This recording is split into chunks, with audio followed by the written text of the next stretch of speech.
Ya, bismillahirrahmanirrahim. Assalamualaikum warahmatullahi wabarakatuh.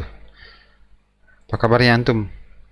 Hari ini, alhamdulillah, luar biasa. Allahu Akbar. Yes, baik. Sebelumnya, Bapak mohon maaf karena kehadiran Bapak ini diwakili oleh kartun Bapak Guru. Ya, karena satu dan lain hal, terutama ini suasana di sekitar ya di tempat Bapak merekam ini sudah gelap gulita gitu ya, jadi diwakilinya oleh kartun saja, nggak apa-apa ya. Baik, pertama-tama kita panjatkan puji dan syukur kehadirat Allah Subhanahu wa taala yang atas berkat limpahan rahmat karunia-Nya, maka alhamdulillah pada kesempatan kali ini kita bisa bersama-sama lagi untuk antum menerima ilmu dan Bapak insya Allah akan menyampaikan materi pelajaran. Salawat dan salam mudah-mudahan selalu terlimpah curahkan kepada junjungan kita Nabi Agung Muhammad Sallallahu Alaihi Wasallam. Baik, untuk kesempatan kali ini, untuk pelajaran IPS, antum sudah memasuki bab yang kedua, materi yang kedua, subtema yang pertama yaitu tentang interaksi manusia dengan lingkungan. Ya, nah apa itu interaksi manusia dengan lingkungan? Sebelum ke sana, antum ya simak dulu tujuan dari pelajaran yang akan kita pelajari kali ini. Ya, dengan tujuan nanti antum tahu apa yang harus diketahui. Baik, tujuan pembelajarannya adalah mengidentifikasi atau mengamati, membedakan interaksi manusia dengan lingkungan dan menjelaskan pengaruh interaksi manusia dengan lingkungannya dalam bidang sosial, budaya, dan ekonomi. Sebelum ke sana, antum lihat dulu di sini. Ini adalah salah satu contoh interaksi manusia dengan lingkungan.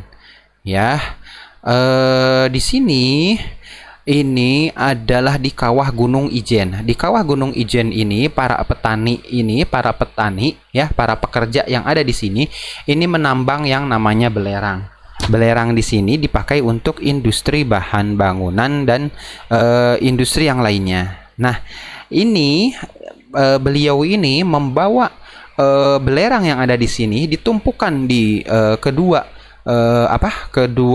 bakul ya, lalu diangkut ke tempat penampungan yang jaraknya itu kurang lebih 3 km dengan kondisi jalan yang tidak rata, tidak mulus, tetapi kondisi jalannya itu adalah berlubang, menanjak, ya dan lain sebagainya. Nah, ini adalah salah satu contoh interaksi manusia dengan lingkungan. Ya, kira-kira seperti itu. Jadi, interaksi manusia dengan lingkungan itu. Ya, jadi apa saja yang dilakukan oleh manusia dalam hubungannya dengan lingkungannya. Nah, di sini dijelaskan lagi bahwa interaksi manusia dengan lingkungan alam adalah hubungan timbal balik antara manusia dan lingkungan alamnya. Jadi timbal balik gitu. Manusianya mengambil sesuatu dari alam, lalu alamnya akan memberikan sesuatu lagi kepada manusia. Bisa berupa hasil, bisa berupa sesuatu yang bisa diambil dan lain sebagainya. Nah, ini lingkungan alam mempengaruhi aktivitas manusia. Lingkungan subur membuat penduduk bekerja sebagai petani. Ya, apalagi di wilayah Indonesia itu wilayahnya subur. Jadi sangat mempengaruhi pula aktivitas petani gitu. Karena kalau lahannya subur, insya Allah ditanam apapun insya Allah akan jadi ya, ditanam padi, ditanam jagung, ditanam palawija, ditanam kacang-kacangan, kacang tanah dan lain sebagainya insya Allah akan jadi. Oleh karena itu adalah salah satu bentuk interaksi manusia dengan lingkungannya, bahwa kita menanam nanti kita akan mengambil manfaat dari apa yang kita tanam. Nah, kemudian ini ada aktivitas manusia mempengaruhi lingkungan alam. Contohnya manusia mengubah alam untuk dijadikan jalan. Ya, ini adalah salah satu proses untuk menjadikan sebuah daratan ya, yang tadinya ini merupakan tanah berbatu dijadikan sebuah jalan. Kenapa dijadikan sebuah jalan? Untuk memudahkan manusia melakukan kegiatan ekonominya. Nah, hal ini dilakukan manusia untuk membuka wilayah tertentu ya, supaya mudah untuk transportasi dan lain sebagainya. Ini juga bentuk salah satu bentuk yang namanya interaksi manusia dengan lingkungan alam. Baik, selanjutnya kita lihat di slide yang berikutnya. Nah, selain interaksi dengan alam, ternyata manusia juga bisa berinteraksi secara sosial. Interaksi secara sosial berarti berinteraksi dengan lingkungan masyarakat, ya. Hubungannya yaitu yang menyangkut antar individu orang dengan orang, yang menyangkut antara individu dengan kelompok, dan menyangkut kelompok dengan kelompok. Contohnya, misalkan yang antar individu, interaksi antar teman, ya kan? Nah, antum misalkan melakukan pembelajaran kelompok, ya, kemarin atau hari ini atau besok akan melakukan pembelajaran kelompok. Kemudian bertemu dengan teman antum. Nah, itu adalah salah satu contoh interaksi sosial, tetapi interaksinya ini adalah interaksi individu dengan individu, antar teman dengan teman, antara satu orang dengan orang yang lainnya. Nah, itu adalah disebutnya interaksi sosial, interaksi individu. Kemudian individu dan kelompok. Misalkan seorang guru yang sedang mengajar kepada siswanya. Nah, itu adalah yang dinamakan sebuah interaksi sosial. Hubungannya ini adalah individu dengan kelompok. Individunya yaitu seorang guru di sini satu orang, kelompoknya yaitu murid yang bisa lebih dari 10 orang atau lebih dari 2 orang lah ya. Kalau di kita kan di kelas 5A itu ada 25 orang. Berarti Bapak satu orang mengajar 25 orang. Itu adalah antara individu dengan kelompok. Lalu satu lagi ada yang dinamakan interaksi antar kelompok. Misalkan dalam pertandingan bola voli, kelompok A melawan kelompok B atau tim A melawan tim B.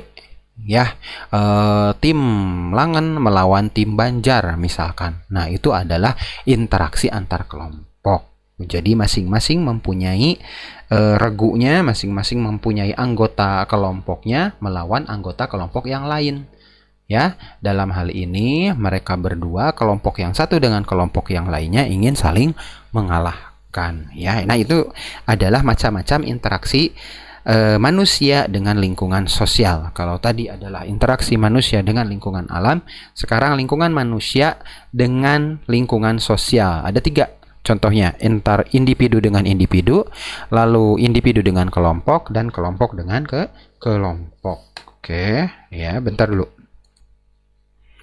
Baik, di slide yang sebelumnya antum telah mempelajari apa itu macam-macam interaksi manusia dengan lingkungan sosial. Nah, suatu interaksi manusia dengan lingkungan sosial bisa dikatakan berinteraksi apabila memenuhi ketiga persyaratan berikut ini. Ya, nah antum bisa lihat di slide yang berikutnya bahwa apa saja persyaratan yang dibutuhkan sehingga manusia dengan lingkungan sosial itu bisa dikatakan sebagai sebuah interaksi apabila memenuhi kriteria berikut ini. Pertama adalah interaksinya itu berjalan secara langsung. Ya, berarti itu ada hubungan antara orang-orang yang melakukan interaksi sosial. Jadi secara langsung.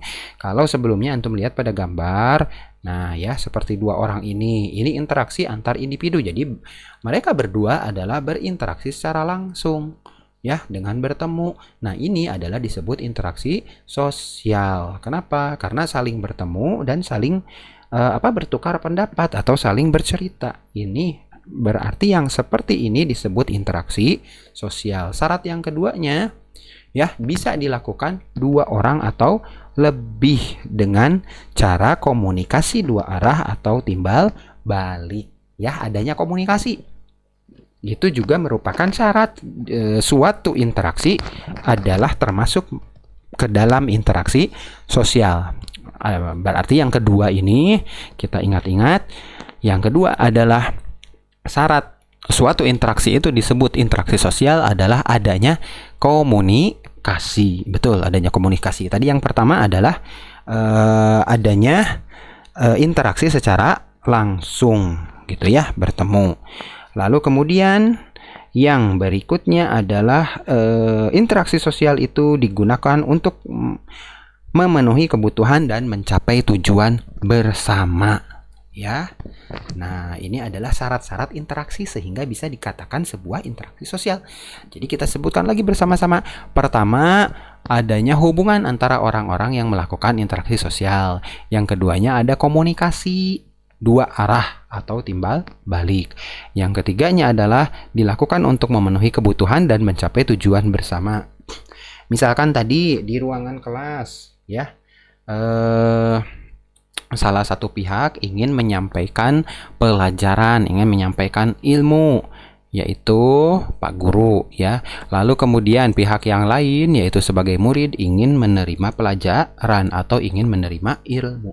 Jadi itu bisa digolongkan ke dalam interaksi sosial. Kenapa? Karena dua-duanya mereka mempunyai kebutuhan dan ingin mencapai kebutuhannya untuk mencapai tujuan bersama. Ya, jadi ada 3 syarat itu. Oke, ya sebentar.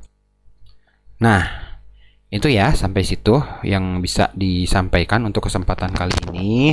Antum coba dipelajari lagi di buku itu dari halaman 43 sampai halaman 47. Di situ ada materi tentang interaksi manusia dengan lingkungan tadi yang dibahas di pertama, dan interaksi manusia dengan lingkungan sosial, ya. Dan pertama dengan lingkungan alam, yang kedua adalah dengan lingkungan sosial. Ya, dihafalkan lagi, dibaca lagi materinya. Itu saja yang bisa disampaikan untuk kesempatan kali ini. Kurang lebihnya mohon maaf. Bapak tutup dengan ucapan hamdalah. Alhamdulillahirabbil alamin. Assalamualaikum warahmatullahi wabarakatuh.